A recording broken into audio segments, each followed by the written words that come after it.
Hello mga baby loves! For this video, magluluto po tayo ng papaya. Hello mga palangga. For today's video nga, tayo ay magluluto ng ginataang papaya with tuyo. Yung natira na tuyo na ulam namin nakaraan, ayan nga yung aking nilagay dyan sa aking ginataan na papaya. Meron po ko ditong papaya at gata. Ito yung aking first gata. And then yung tuyo namin na natira kagabi. Meron ako ditong sibuyas, bawang, at siling haba at siling pula. So, yan lang po yung aking ingredients sa aking ginataang papaya. And magsisimula na po akong at meron na ngang mantika yung aking kawali. Kaya mainit na yan, ilagay ko na rin yung aking bawang.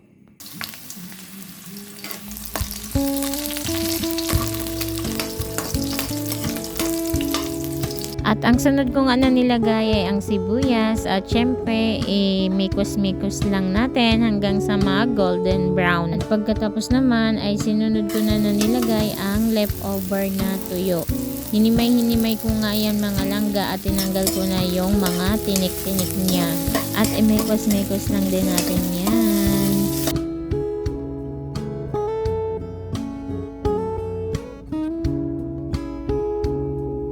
At ang sunod nga na nilagay ko ay ang papaya. At imikos-mikos din natin yan para magisa na din siya. Mabilis lang din ito lutuin mga langga.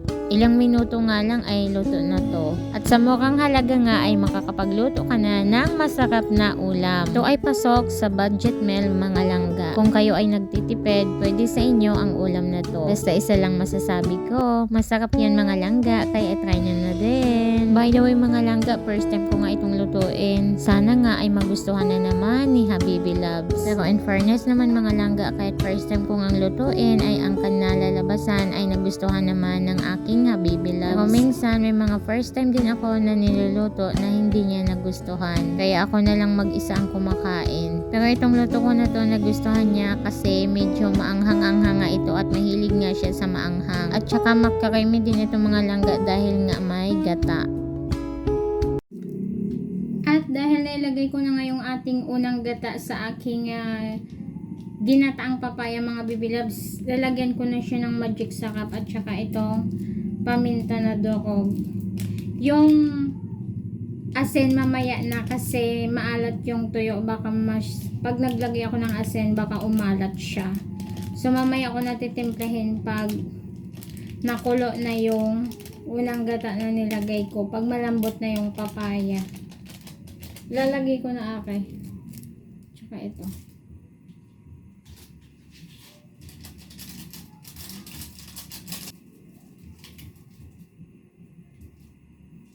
Hindi ko nga inubos mga baby loves na may nataka pa kasi meron akong ilalagay na sili, baka maanghang siya masyado.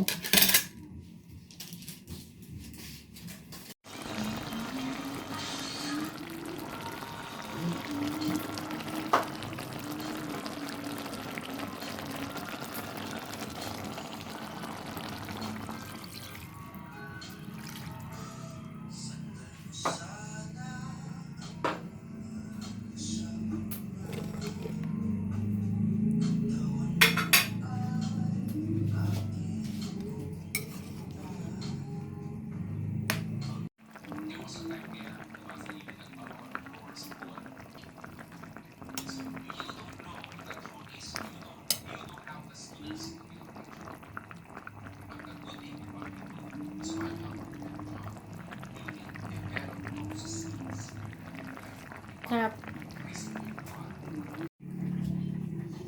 Okay na guys, tapos na ako magluto.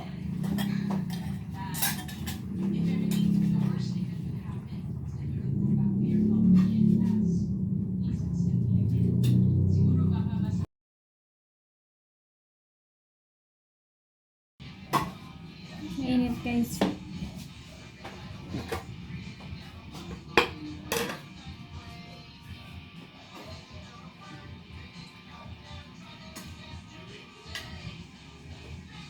Sarap. Okay na. At pagkatapos nga ng ilang minuto mga langga, tapos na nga ako magluto at ito na nga ang aking ginataan na papaya with tuyo. At yung partner nga ay pinya. Ayan nga ay na-slice ko na din at natanggalan ko ng mailan-ilan na mata. Sa mga nagtitipid nga na kagaya ko ay pwede sa inyo yung ulam na ito mga langga. Worth 100 pesos ay makapagluto ka na. Pwede yung mga langga, hanggang dito na lang. Thank you for watching mga langga. Don't forget to subscribe to our Mounting channel. See you for the next one. Bye!